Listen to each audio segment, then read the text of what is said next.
What's up, everyone? It's time for us to learn how to deal with the queen whenever we have it into the attack. You know that this is the perfect piece as an attacker, as it's a combination of a rook and a bishop, and we have already seen how powerful these two pieces can be.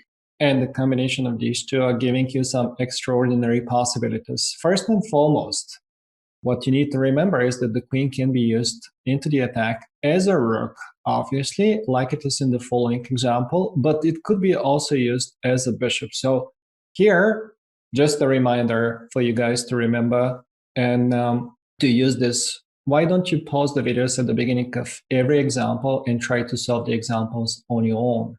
Okay, so white is winning here with this sacrifice on h7. It's not a difficult one, but you need to see that the queen needs to make a slight detour on the queen side in order to checkmate on the king side, which is happening in the main line after king takes h7, queen to a7 check. It doesn't really matter if black is going to block with the rooks, you're going to take them, and ultimately you will bring the queen on g7 and then on h7. This is what the queen is very good about. It can go from one side, from the center to one flank, then to the other flank in no time, in a snap. And the other thing about this one is that if they have taken on h7 with the queen, then we're going to use our queen as a bishop first, and then as the combination for bishop and a rook to mate the opponent.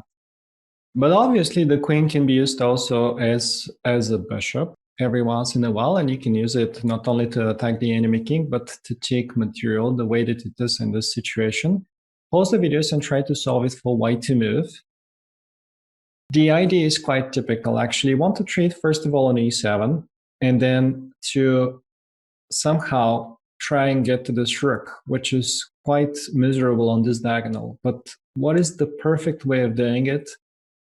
Well, it makes sense for us to open the diagonal for the queen, like this, and after the capture on d5, to take how many? 3 pawns in a flash, and then to take the rook. If you count the material right, you should be up on exchange. Here is a more complicated example now, as black is also having some threats. It's not only white who is attacking, and it's not only white who is about to gain material, but nevertheless, pause the videos and try to solve it for white to move. The obvious move of taking on c3 is not going to work, as he can take on b5 himself, and you're pinned, so you'll be the one losing material. First of all, we need to neutralize this queen somehow, and the move rook c5 makes a lot of sense in this aspect. The queen doesn't have so many squares. It has to be careful where exactly it steps. So this looks like the best square, unless they want to sacrifice on c4 a queen for a rook and a bishop. But of course, this is not enough. And now that the queen is far away, we can make use of our active pieces and open up the road for the queen by capturing first on f7, bringing the king out, as the rook has to stay where it is on f8 to defend on c8, then trade, and then the queen is getting on f5 to take the rook on c8 with a win.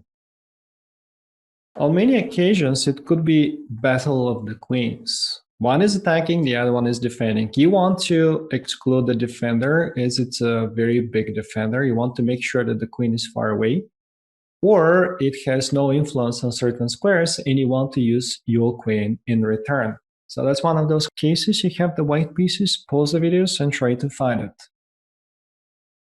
The right move is the move bishop d5. You're hitting the pawn on f7, and you're making use of the fact that the black pieces are overworked. He cannot take with the queen, obviously, as they are losing material. They also cannot take with the rook because the c8 rook is hanging, and finally if they take with the knight, which is the only other sensible thing left, we can make it to the f7 square. See, the knight is obstructing their own queen.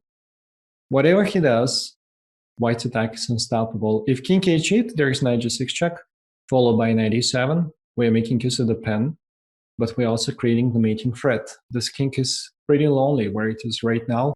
There are no defenders, and there are too many threats. The knight on d5 is also hanging, but most likely scenario is that he takes on e7 and we take his queen. And if the king goes to h7 instead of this, then there is queen f5 check.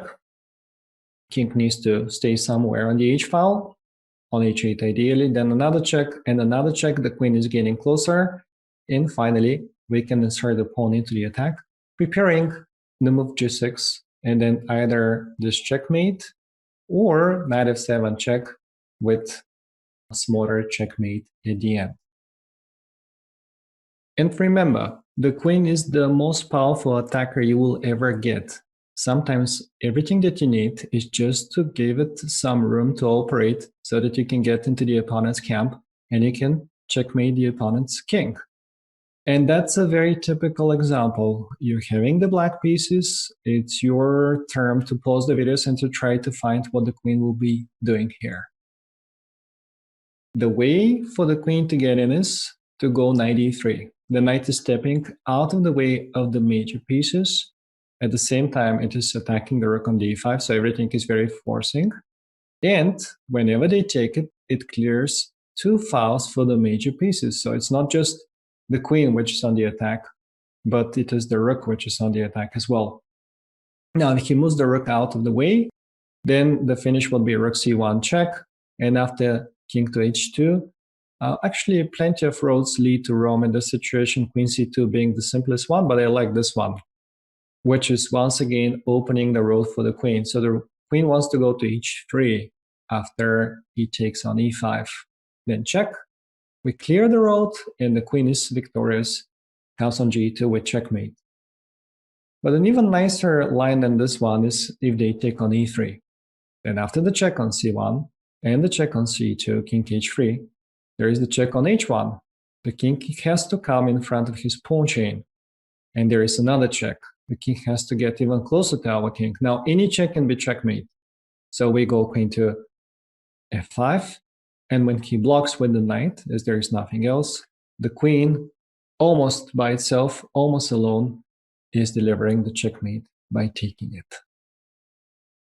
And here is a more complicated example in which the queen is deciding the battle, but this time the queen needs all the support by the other pieces, the pieces that we have. It was Wesley So who is facing the world champion Magnus Carlsen in this situation, and Wesley jumped with the knight on f7 at this point, which looks illogical. Obviously, it looks like a blunder, as black can capture on c3, but the point being that if Carlsen captures on c3, there was the idea of knight e6 check, which is opening the road for the queen with the tempo. Obviously, the king cannot step on the diagonal of the queen because the knight will move with the check and something would be taken. So this is why the king has to go to d8. But then after knight takes e8 and rook e8, the queen is entering the camp. Still, on its own, the queen won't be enough to deliver the checkmate. As on queen b6 check, there is queen c7. He's just in time to defend himself. However, there is the decisive reinforcement of the white pieces with the move rook e5. White is transferring fresh troops to help the attacking piece, and after rook takes e5, rook d5 is a deadly threat. The only way for black to stop this is to sacrifice the queen with queen e6, and then after rook e6 and rook e6, king f2, white is obviously winning as he wants to get his king into the opponent's camp and to mate the opponent together with his queen. The world champion didn't play this way. He found the best chance, queen c7, and he even went on to win this game. But nevertheless, Wesley So's idea was just brilliant. This one I have borrowed by Dvoretsky. It's a great example which explains that sometimes the only thing that you need to do is to coordinate your major pieces in the proper way to make your attack work better. Black is chasing the opponent's king, and he managed to bring it out. But now he needs to find the right way to finish it off. The right way here is to go knight h5. This is sort of obvious. But after queen h5, it's not very obvious what are we supposed to do after that. Actually, before we get there, I just want to mention that king h4 would be very similar to one of the previous examples that we have seen with queen d4. This king is too exposed and it is getting checkmated. If king h5, g6 and mate in 2, and if g4, then queen f6, and then the queen is mating on its own. But how about if they take on h5? Well, the problem here is that instead of the move rook f2, which looks very natural and very logical, and which is allowing the move queen f3, after which white is still into the game, as he has a rook, knight, and 2 pawns, and most likely black won't be able even to win this. Instead of that, black can go queen f2 check. And when the king goes back, which is his only chance, because up he's still getting checkmated. If he goes back, we can go queen e1. And the only thing that we have done was that the queen moves in front of the rook. And therefore, now the two pieces are in perfect harmony. And therefore, rook f1, rook h1 is unstoppable meeting threat. So this is everything that you know about the queen. Remember, it is the most powerful piece. It can attack like a bishop. It can attack like a rook.